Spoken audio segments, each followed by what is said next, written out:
မနက်ခင်းတွေမှာ Thomas လို့ခေါ်တဲ့ရိုးရိုး programmer တစ်ယောက်ညဘက်တွေမှာတော့ Neo လို့ခေါ်တဲ့ hacker တစ်ယောက်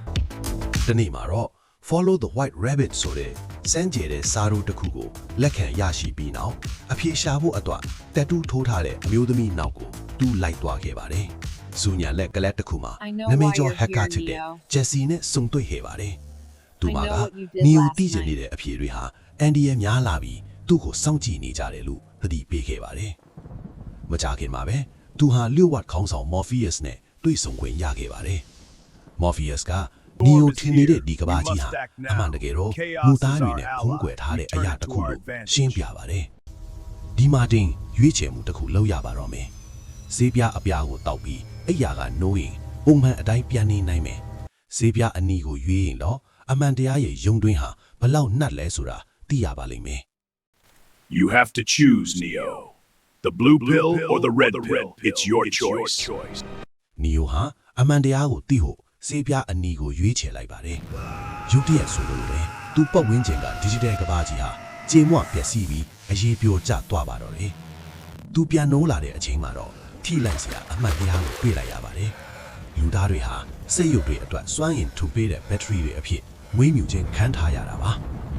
တကယ်ကဘာကြီးဟာစိတ်ရုပ်တွေရဲ့လောင်းမှာပျက်စီးနေပါပြီ။ကောင်းငင်တစ်ခုလုံးမဲမောင်နေပြီးလူသားအနှဲငယ်သာမြေအောင်မှာပုံပို့ပြီးစိတ်ရုပ်တွေကိုပြန်လဲတော်လှန်နေကြပါတယ်။ Neo ရောက်နေခဲ့တဲ့ကဘာဆိုတာကတော့ Matrix လို့ခေါ်ရဲ့ computer program တစ်ခုပဲဖြစ်ပါတယ်။အခုတော့ Morpheus က simulation ထဲမှာ Neo ကိုတိုက်ခိုက်ရေးပညာတွေသင်ပေးဖို့ခေါ်ဆောင်သွားပါတယ်။ Neo ဟာတိုက်ခိုက်ရေးပညာရက်တွေကိုလင်းမြန်စွာသင်ယူတတ်မြောက်လာပါတယ်။ဒါပေမဲ့အတီစိတ်ကိုလွှတ်ချဖို့ဆိုတာလွယ်တဲ့ကိစ္စတော့မဟုတ်ပါဘူး။ပထမဆုံးအကျင့်အဆောက်အဦတွေကြားခုံကူတွေလေ့ကျင့်ခန်းတာတော့ Neo တယောက်မြေကြီးပေါ်ကိုပြုတ်ကျသွားခဲ့ရပါတယ်။ Matrix ထဲမှာတတိထားရမှာက agents တွေပါ။သူတို့ဟာဒီစနစ်ကိုကာကွယ်နေတဲ့ program တွေဖြစ်ပြီးဘယ်သူခန္ဓာကိုယ်တွေကိုမှဆိုဝင်ရောက်ပြီး Neo တို့အဖွဲ့ကိုတိုက်ခိုက်နိုင်စွမ်းရှိကြပါတယ်။ Neo ဟာ Oracle လို့ခေါ်တဲ့နမိတ်ဖတ်သူနဲ့တွားရောက်တွေ့ဆုံပါတယ်။သူမက Neo ဟာ K-Tension the One မဟုတ်သေးဘူးလို့ပြောလိုက်ပေမဲ့ကံကြမ္မာကိုကိုယ်တိုင်ပြုပြီးပြောင်းလဲနိုင်ကြောင်းလမ်းပြခဲ့ပါတယ်။ဒါပေမဲ့အဖွဲ့တဲက Cypher ဆိုတဲ့သူကတော့ကျန်းတန်းနဲ့အမှန်တရားတဲ့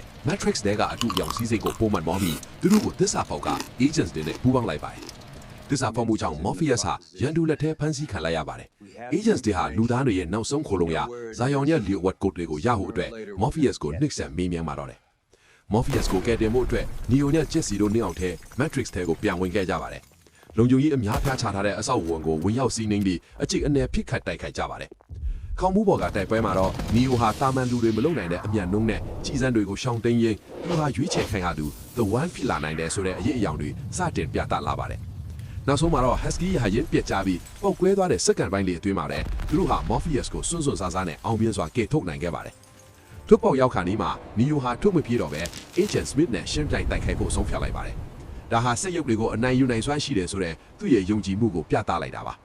တိုက်ပွဲကြမှာ Neo တင်တဲ့ထီမှန်ပြီးတေဆုံးသွားခဲ့ပေမဲ့ Jesse ရဲ့အချစ်နဲ့ယုံကြည်မှုကြောင့်သူပြန်လည်နိုးထလာပါတယ်။ဒီတစ်ခါမှာတော့ Matrix ရဲ့ code တွေကိုပါရှင်းရှင်းလင်းလင်းမြင်လာရပါပြီ။အခုချိန်မှာတော့ Agents တွေဟာသူ့ရဲ့ပြိုင်ပန်းမဟုတ်တော့ပါဘူး။သူစီကိုပစ်လိုက်တဲ့ကြီးစံတွေကိုတော့လက်ကားပြယုံနဲ့ရက်တိုင်ပစ်လိုက်ပြီးစွမ်းအားရှင်တယောက်လိုဖြစ်လာခဲ့ပါပြီ။နောက်ဆုံးမှာတော့ Neo ဟာလူသားတွေကိုခြုံနှောင်းကားတဲ့ဒီစနစ်ကြီးကိုဖျက်ဆီးပြီးလွတ်လပ်မှုပေးမယ်လို့ကြွေးကြော်ရင်းကောင်းကင်ရန်တက်စီကိုပြန်တန်းသွားပါတော့တယ်။